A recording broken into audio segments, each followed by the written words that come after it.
Au retour de la pause, on va parler maintenant de la Guinée. Nous évoquons la reprise des manifestations anti-Condé suspendues depuis plusieurs mois en raison de la pandémie du Covid-19. La contestation contre un éventuel troisième mandat du président guinéen Alpha Condé a repris lundi 20 juillet à Conakry et a été marquée par des heurts entre manifestants et forces de l'ordre. Le gouvernement guinéen a assuré que l'appel à manifester des opposants au chef de l'État n'avait pratiquement pas été suivi. En revanche, le Front national pour la défense de la Constitution, qui mène la contestation, a félicité et salué le courage des populations de Conakry et de ses alentours qui, malgré la pluie et une forte militarisation des villes, ont répondu à l'appel. C'est l'éternel débat qu'on faisait, Pasteur Edo, sur la Guinée. Alpha Condé n'a jamais dit qu'il serait candidat à un troisième mandat, mais on manifeste pour qu'il ne soit pas candidat à quelque chose sur laquelle il ne s'est pas prononcé. Oui, l'autre défi de l'Afrique, c'est celui de la Guinée. La Guinée, je vois toujours mal ce que la position ambiguë d'Alpha Condé. Ben, si Alpha Condé sait qu'il ne va pas se présenter, ben pourquoi ne pas le dire au peuple guinéen pour que ce peuple soit libéré? Pourquoi faire le blackout? Pourquoi faire l'interdit? C'est comme si c'est un sujet, il ne faut pas en parler. Rien ne l'y oblige non plus. Non, bien sûr, si réellement Alassane Alpha Condé est crédible et veut vraiment donner une situation favorable à son pays, il aurait pu dire, mes chers compatriotes, je suis en train de finir mon mandat, je ne serai plus candidat. Un point, un trait. Pourquoi tout ce mythe autour de sa candidature? Et quand les gens manifestent, les gens meurent. Moi, je suis d'accord pour qu'il y ait une coalition des associations de la société civile en Afrique de l'Ouest, juste pour condamner, pour traîner ce monsieur-là devant les tribunaux. Je le dis toujours. Pourquoi? Comment vous l'appelez? Alpha Condé. Vous savez, cet homme a été un opposant. Oui. A été celui-là qui a lutté pour la démocratie, en Guinée-Conakry.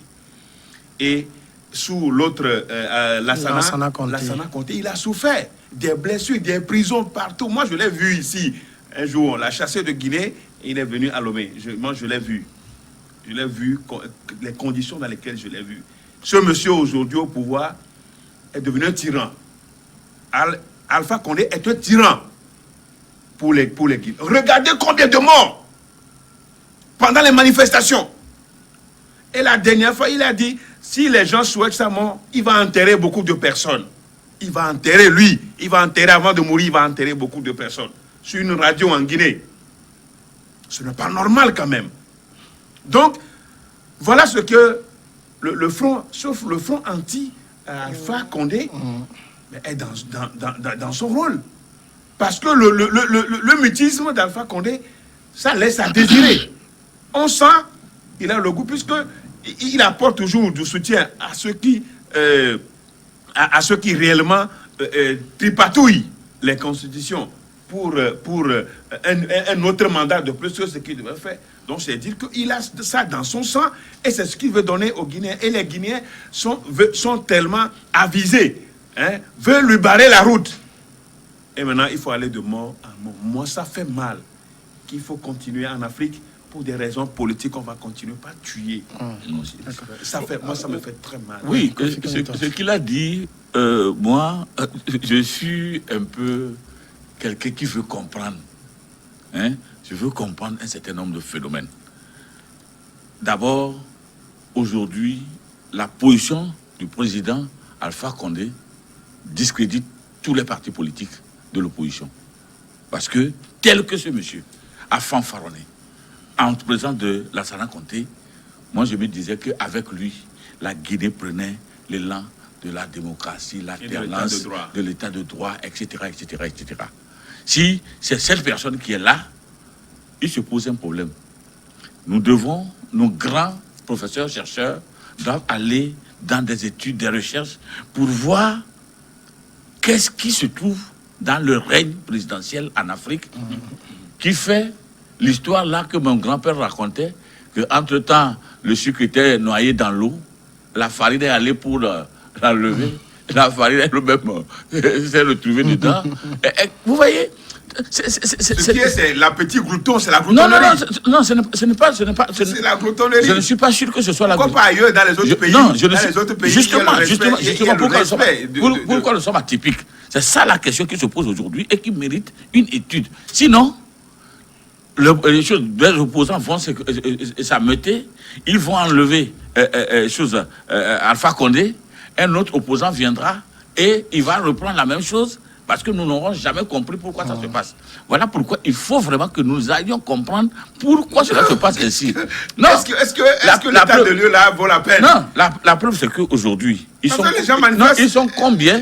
Ils sont combien qui sont arrivés? C'est une mauvaise volonté. Ils sont combien qui sont arrivés dans ce contexte après avoir été leur insatiabilité. Après s'être illustré comme de fervents défenseurs de droits humains, de l'alternance, et qui aujourd'hui se retrouvent être pires que les autres.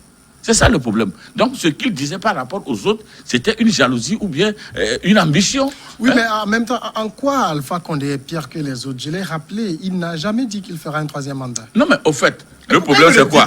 Non, le problème c'est quoi? Pourquoi il devrait le dire? Non, il devrait le dire. Non, pour le moment, avec sa constitution. Non, la contestation qui est là, c'est le fait de pouvoir soumettre la constitution à un référendum.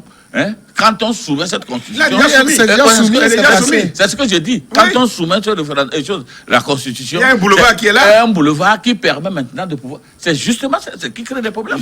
Il n'a pas besoin de dire que je passe ou je ne passe pas. J'attends un chef d'État d'Afrique qui va soumettre, qui va organiser un référendum pour ne pas toucher l'article qui parle de limitation de mandat.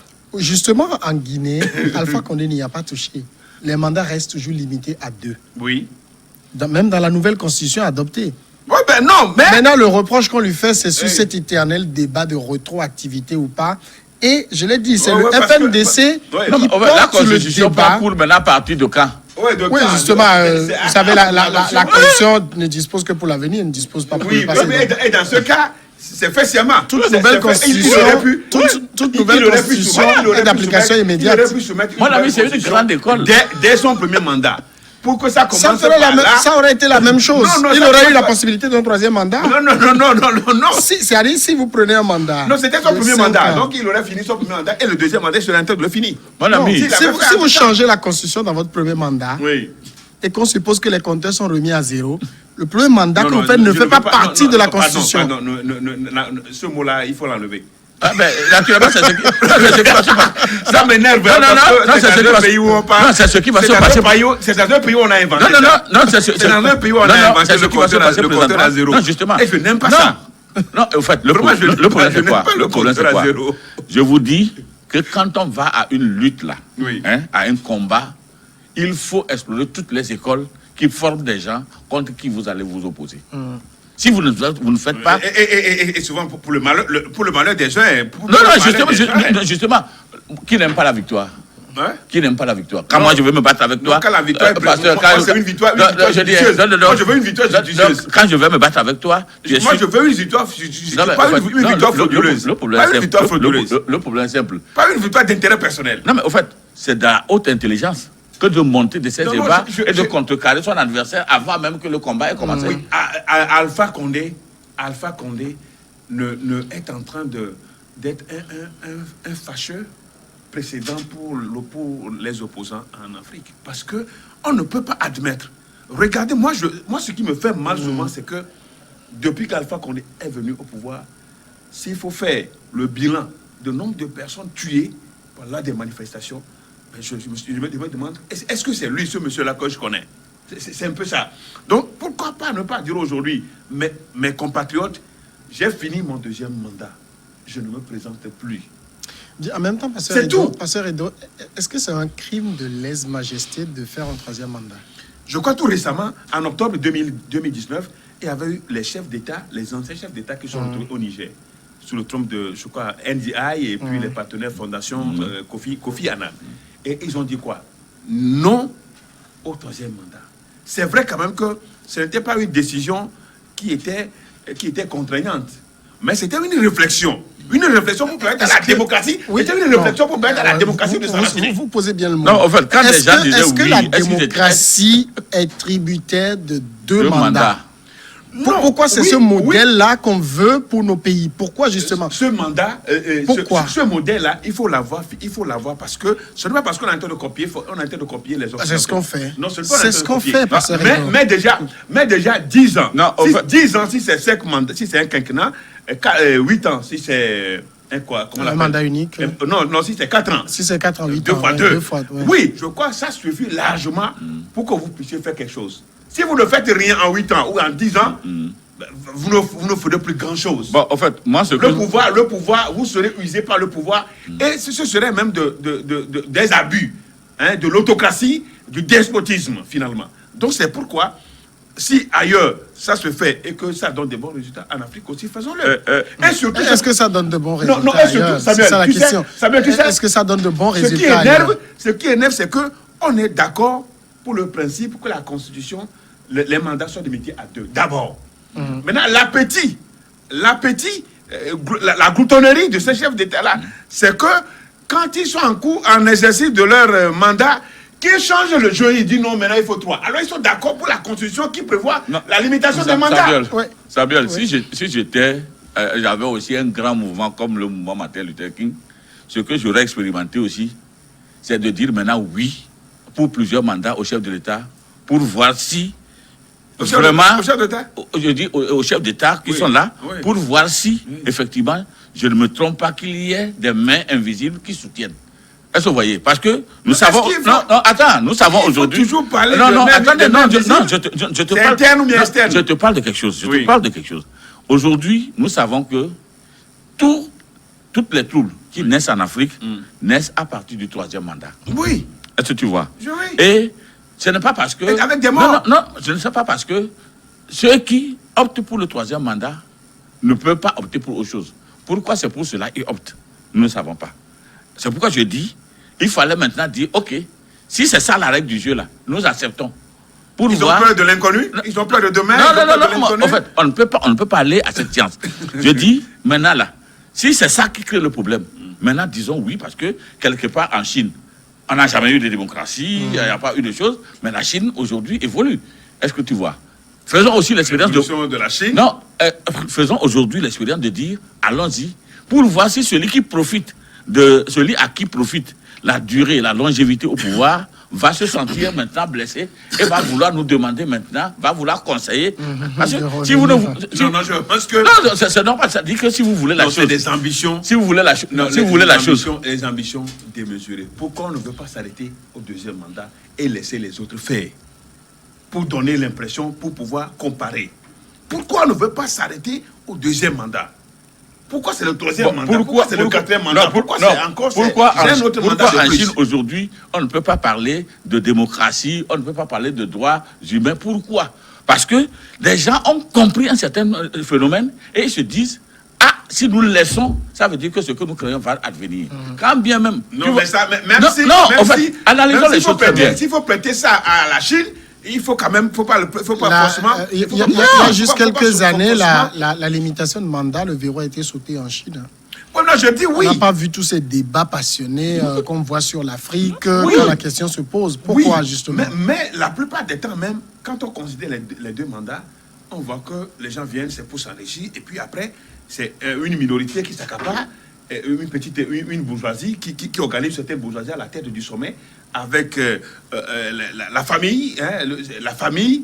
Est-ce que quelque part nos contestations, au moins en Chine, on a l'impression quand même qu'en Chine, il y a quand même une certaine distribution équitable. En fait, c'est vrai? Il y a la pauvreté en Chine, c'est vrai, mais quand même, on sent quand même que la gouvernance est autre. Regarde un peu en Russie, regarde en Allemagne, les exemples sont nombreux. Ce que moi je ne peux pas accepter, c'est que c'est la violation des droits de l'homme. Quand il n'y a pas les droits de l'homme, je ne suis pas là. Non, mais justement, tu vois... C'est-à-dire que la Chine, il n'y a pas de droits de l'homme. Non, en fait... Il n'y en a pas. Non, quand il y a un déni de droit, il n'y en a pas. Je ne peux pas me contenter de ça. Pasteur Edo, le problème, c'est quoi? Vous voulez donner l'exemple d'Allemagne? Écoutez, nous avons... Non, l'Allemagne, c'est un État de droit. Attends, nous voulons tellement la chose que nous sommes obligés de précipiter le précédent en créant des barricades pour pouvoir obtenir... Les gens qui vont au pouvoir, les gens qui sont au pouvoir sont mal intentionnés. Non, je dis, des fois, je me dis... Des fois, on les écoute. Attends, des fois, je me dis... On les écoute. Non, c'est des anges. Si tu regardes bien... À un moment donné, ils changent les règles de jeu, et puis ils veulent avancer. Ils veulent mourir au pouvoir. Le problème simple. Si je veux aujourd'hui ta place, j'essaie de monter des débats pour te destituer. Et quand je vais monter, quand tu ne seras pas d'accord, tu vas vouloir te poser à moi et ça va créer des conflits. À un moment donné, il m'arrive de me demander, est-ce que ce n'est pas nous-mêmes qui créons un certain nombre de dispositions pour pouvoir créer, parce que nous avons calqué... Non, ne crée pas, parce que ceux qui sont là sont mal intentionnés. Non. Ils n'ouvrent pas, ils n'affichent pas une bonne volonté. De toutes les façons, c'est une analyse. Une disposition, c'est une analyse que nous faisons. Une disposition pratique. Nous faisons une analyse. Pour dire aux gens que nous ne sommes pas venus pour mourir. Nous ne sommes pas venus pour mourir. Nous sommes dans une analyse où, si nous avons expérimenté une facette et nous connaissons les conclusions, est-ce que ça ne nous permet pas d'aller maintenant? Est-ce que nous ne pouvons pas aller dans notre côté? Naturellement. Si nous pouvons faire de cela, nous comprendrons. Je disais tout de suite, s'agissant du cas de Ouattara, et quand j'ai cité toutes les emprises là, je me dis qu'il y a certains comportements qui obligent les gens à rester parce que quand vous épouvantez la personne, et la personne sait que le moindre mal c'est de rester, pourquoi voulez-vous qu'il parte? Non, on n'épouvante personne. On demande à la personne d'être légal, de respecter les tests de jeu. C'est tout. Justement, ceux qui doivent respecter les textes, ceux qui apprennent à respecter les textes, c'est eux aujourd'hui qui ne respectent pas les textes. C'est pourquoi quand on est au pouvoir, il faut créer ceux qui ont donné la leçon de respect des textes, c'est de lui nous parler. Aux citoyens. Pourquoi les gens se retrouvent dans votre gouvernement et vous n'avez pas de rien? Ailleurs, vous prenez Rollins, vous prenez les gens qui ont fait un mandat, 2 mandats, ils s'en vont. Et ils sont là encore aujourd'hui parce que le peuple les adoube. Ils sont adoubés par le peuple. C'est dans quel contexte? C'est ça. Il faut aussi analyser le contexte. Ce n'est pas un contexte étranger. Le type de culture. Le type de culture. Non, mais de toute façon, c'est clair. On ne va pas le finir aujourd'hui. On va aller à la pause maintenant et après on passera au Togo.